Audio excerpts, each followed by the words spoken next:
హరి ఓం. సత్యం బ్రూయాత్ ప్రియం బ్రూయాత్ కార్యక్రమానికి స్వాగతం. వాగర్థావివ సంపృక్తౌ వాగర్థ ప్రతిపత్తయే జగతః పితరౌ వందే పార్వతీ పరమేశ్వరౌ. స్కాందపురాణం సంక్షిప్త సరళ అనువాదంలో అయోధ్య మహాత్మ్యాన్ని తెలుసుకునే ప్రయత్నం చేద్దాం. సూతులు వారు శ్రీరామచంద్రమూర్తికి నమస్కరిస్తున్నారు.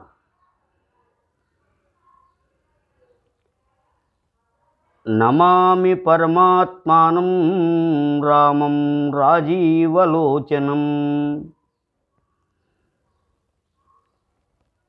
అతసీ కుసుమశ్యామం రావణాంతకమవ్యయం. అవిసి చెట్టు పుష్పం వంటి కాంతి కలిగిన వాడు, రావణుని అంతమొందించాడు. పద్మాల వంటి నేత్రాలు కలిగినవాడు రాముడు. సాక్షాత్తు పరమాత్మ రూపమైన రామునకు నమస్కారము. అయోధ్య మానస సరోవర అంశ కలిగిన సరయూ నది తీరంలో ఉంది. సూర్యవంశపు రాజులు ఇక్ష్వాకాదులు పరిపాలించిన నగరం. అయోధ్య అనే పదంలో అకారం బ్రహ్మస్వరూపం, యకారం విష్ణుస్వరూపం, ధకారం రుద్రస్వరూపం. ఎటువంటి ఉపపాతకాలు అయోధ్యలో జరుగవు కనుక అయోధ్య అయింది.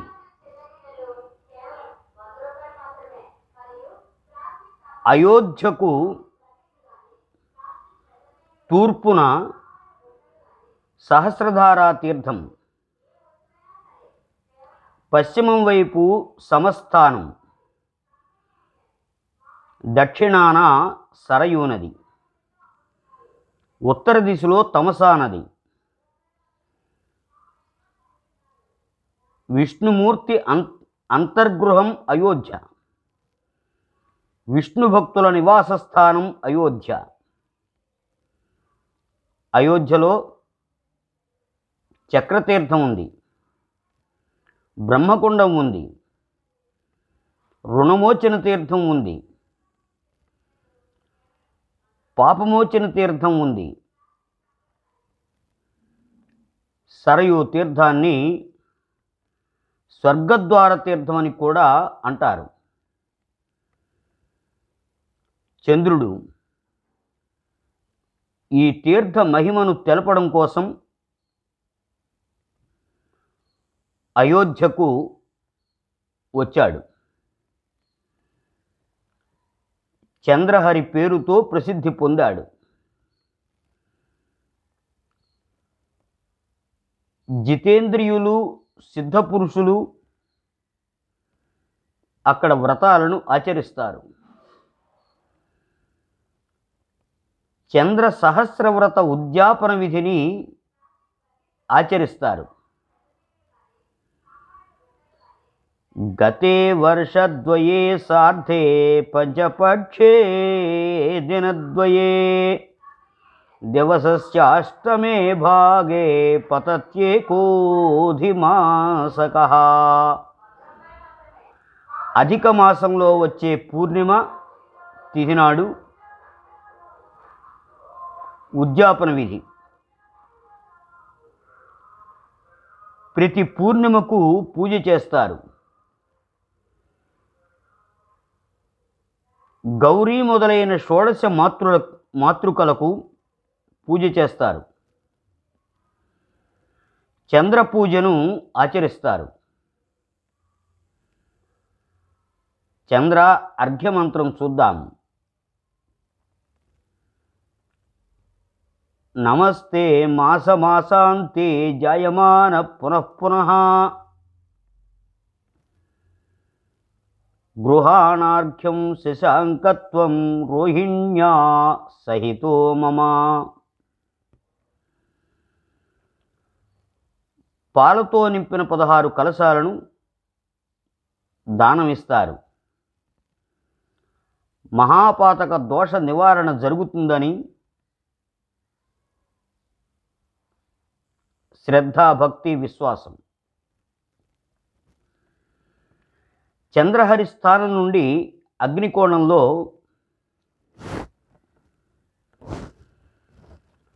ధర్మహరి ప్రకాశిస్తాడు. ఇక్ష్వాకు వంశపు రాజు రఘుమహారాజు పరిపాలించే సమయంలో రఘుమహారాజు విశ్వజిద్యాగం చేశాడు. తన దగ్గర ఏమీ ఉంచుకోకుండా సర్వస్వం దానం ఇచ్చేయడమే విశ్వజిద్యాగం. విశ్వామిత్రుల వారి శిష్యుడు కౌత్సుడు దానమడగడానికి వచ్చి పరిస్థితి తెలుసుకొని వెనుతిరగబోతుంటే రఘుమహారాజు వారించి ఒక్కరోజు ఉండమన్నాడు.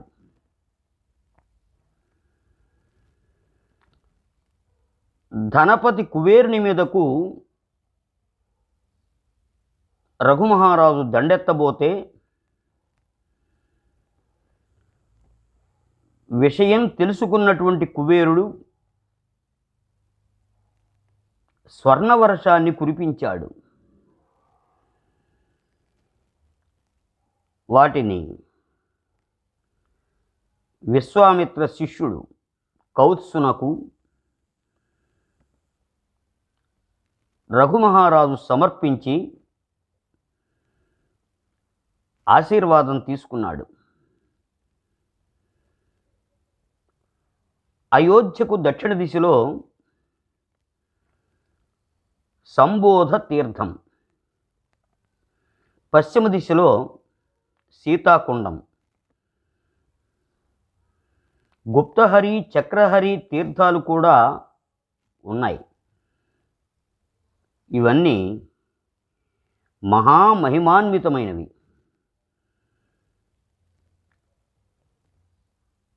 సరయూ నదీ ప్రాంతంలోనే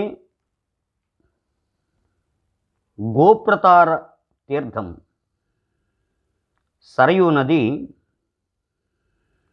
శ్రీరామచంద్ర చరణ స్పర్శతో పునీతమైనటువంటిది. దీనినే స్వర్గద్వార తీర్థమని కూడా అంటారు. శ్రీరామచంద్రమూర్తి ప్రాణత్యాగం చేసింది ఇక్కడి నుండే. ఏ ఏ దేవతలు ఏ ఏ అంశాలుగా వచ్చారో వారందరూ ఆ ప్రాంతం నుండే అక్కడి నుండే వెళ్ళడం జరిగింది. పుష్పక విమానంలో ప్రస్థానం జరిగింది. సీతాకుండం నుండి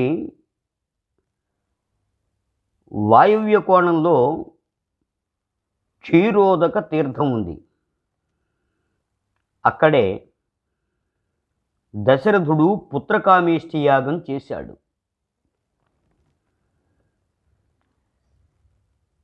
అగ్నిదేవుడు ప్రత్యక్షమై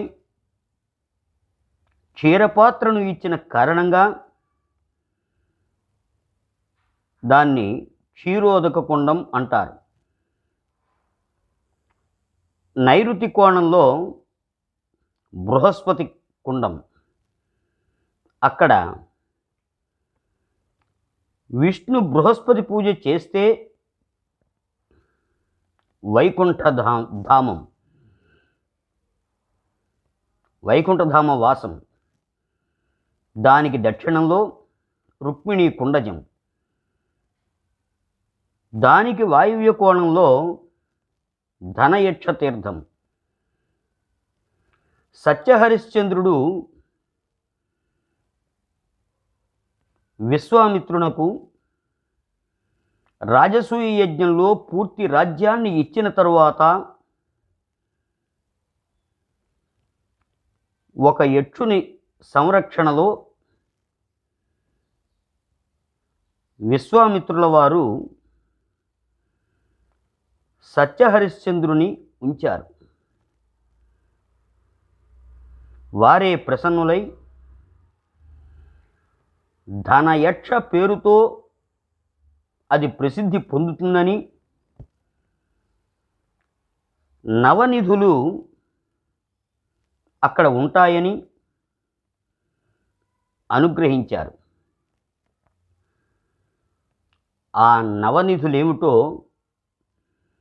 ఒకసారి చూద్దాం.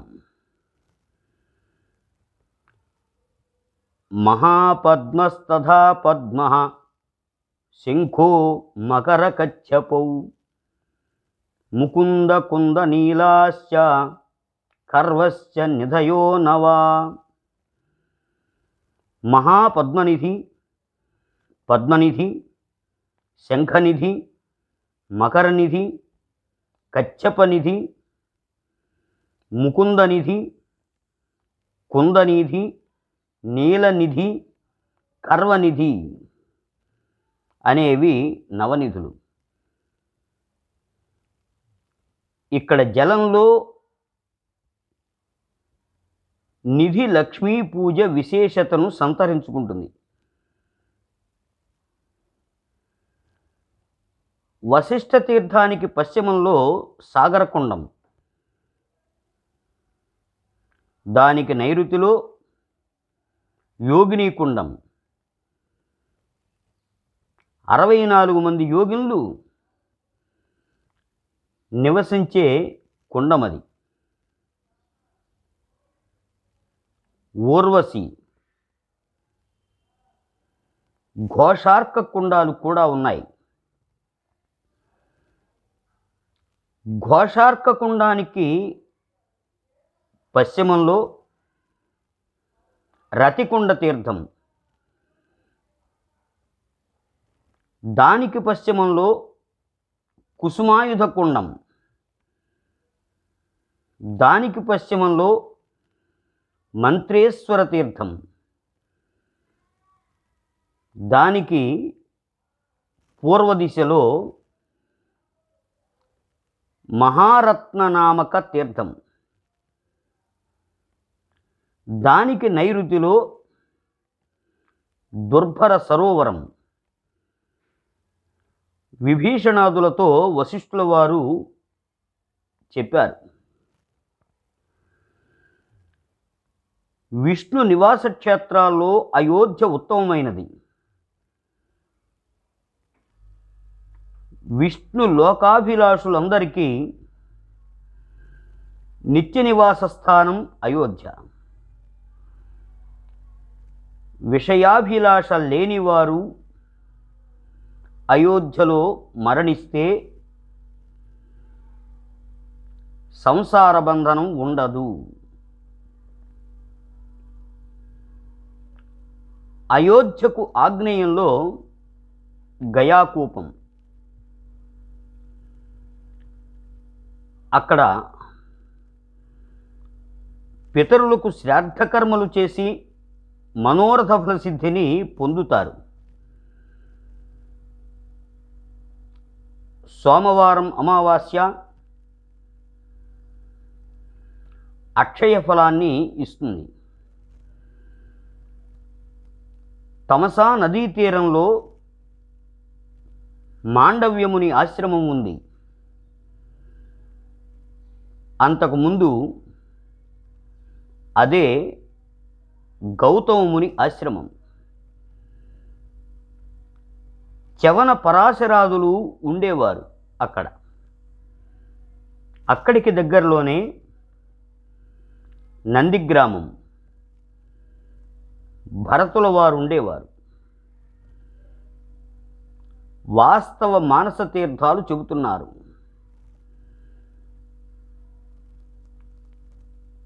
సత్యతీర్థం క్షమాతీర్థం తీర్థమింద్రియ నిగ్రహ సర్వభూతదయాతీర్థం తీర్థానాం సత్యవాదిత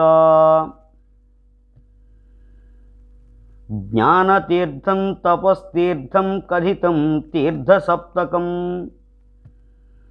సర్వభూతదయాతీర్థే విశుద్ధిర్మనసో భవేత్. నతోయపూతదేహస్య స్నానమిత్యభిధీయతే సస్నాతో యస్య వై పుంసః సువిశుద్ధం మనోమతం. సత్యం, క్షమ, ఇంద్రియ నిగ్రహం, సర్వభూతదయ, సత్యవాదిత్వం, జ్ఞానం, తపస్సు అనేవి సప్తతీర్థాలుగా చెప్పబడుతున్నాయి. ఈ తీర్థాలను అనుసరిస్తే మనసు శుద్ధిని పొందుతుంది. కేవల శరీర స్నానం కాదు, మనసు శుద్ధి పొందితే మానసిక స్నానం. అహింసాది ఉత్తమ గుణాలు అలవరుచుకొని